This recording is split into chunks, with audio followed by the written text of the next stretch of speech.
Imagine a mountain climber preparing to climb the highest peak in the world. The climb is difficult and demands months of physical training, mental focus, and determination. But despite the challenges, they keep pushing forward, step by step, fueled by an unyielding motivation. Now picture someone sitting on a comfortable couch, surrounded by snacks and a game controller in hand. They're immersed in a video game world where every achievement and level up triggers a surge of excitement.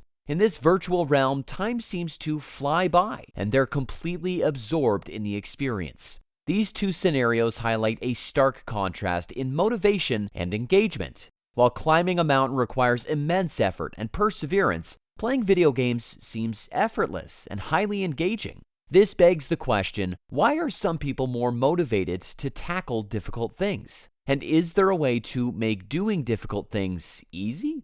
The answer to this lies in the role of a special brain neurotransmitter, dopamine. Dopamine is the chemical that makes us desire things, and it's that desire that gives us the motivation to get up and do stuff. To understand how important dopamine is, I'll introduce a study that was done on rats by some neuroscientists. The scientists conducted an experiment with two groups of rats. They put one group in a cage, and to get food, the rats had to press a lever, which would then release a pellet of rat food for them, and then they'd do this repeatedly to get more food. But for the other group, by injecting the rats, they eliminated the dopamine neurons, meaning the rats had neither any dopamine in their brain nor the ability to produce any dopamine. These rats still hit the lever and enjoyed the food even with no dopamine. But when they moved the rats even one body's length away from the lever, Group 1, who still had the dopamine, would return to press the lever to get the food. But Group 2, the rats with no dopamine, would not move at all, not even a single rat length, around 15 centimeters, to press the lever to get food. So, this tells us that you don't need dopamine to experience pleasure, but actually to be motivated to seek pleasure. But how does this relate to our daily lives? Well, it turns out that our brain releases dopamine when we anticipate a potential reward from an activity, whether it's scrolling through social media, playing video games, or even eating comfort food. Our brain associates these actions with pleasure and releases dopamine. This anticipation of reward keeps us engaged in these activities, seeking more and more dopamine hits. And you might think, so what? It's not harming me in any way. But you'd be wrong. Our bodies have a remarkable way of maintaining balance called homeostasis. This biological system ensures that our internal physical and chemical conditions remain stable. Whenever there is an imbalance, our body works to adapt and restore equilibrium. Let me give you an example. Imagine a person who regularly consumes sugary snacks and drinks. Over time, their taste buds get used to the intense sweetness, and they may crave more sugary treats to experience the same level of satisfaction. This is because their body has adjusted its internal balance to accommodate the excess sugar intake. Initially, when they had their first sugary snack, the rush of sweetness activated their taste buds and triggered a release of dopamine. However, with repeated exposure to high levels of sugar, their body adapts by downregulating the dopamine receptors. This means that they become less sensitive to the effects of dopamine, leading to a decreased feeling of pleasure or reward. As a result, the person may find themselves consuming larger quantities of sugary foods to achieve the same level of satisfaction they once had. This is similar to how someone develops a tolerance to alcohol or drugs, requiring higher doses to achieve the same desired effect.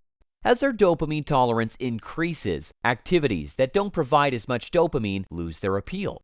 Studying or working on important tasks can feel boring and less rewarding. This lack of motivation can hinder our productivity and make us lazier. So, is there anything we can do to prevent this? The answer is you need to perform a dopamine detox. You see, to break free from the dopamine trap, we need to give our dopamine receptors time to recover. But what will this look like?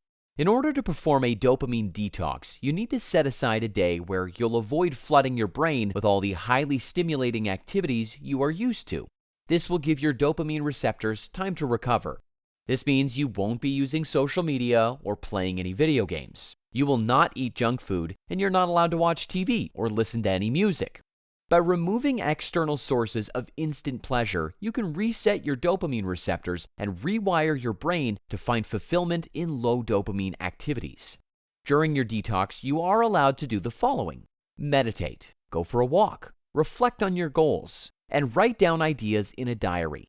These low dopamine activities give your brain the chance to recover and rediscover the joy in simple, fulfilling tasks. In other words, a dopamine detox allows you to step back from the constant rush of high dopamine activities and find satisfaction in the simpler aspects of life. By refraining from the highly stimulating behaviors, you create space for your brain to recalibrate and appreciate the subtle pleasures that may have been overshadowed before. Another useful trick to make low dopamine activities more appealing in the long run is to use high dopamine activities as rewards for completing difficult tasks. For example, after finishing an hour of focused work or exercise, you can reward yourself with a 15-minute break for social media. This way, you create a positive association and motivation to tackle difficult tasks first before indulging in high dopamine activities. However, the key thing to note here is that you should only reward yourself after completing your tasks. If you indulge in the high dopamine behavior first, you will have no motivation to do the low dopamine work. By understanding the power of implementing a dopamine detox, you can regain control over your motivation and focus. Limiting excessive dopamine-inducing behaviors and completing meaningful tasks will lead to greater productivity and satisfaction. Yes, it's hard, but it's definitely worth it. I hope you enjoyed this video. Thank you for watching and have an amazing week.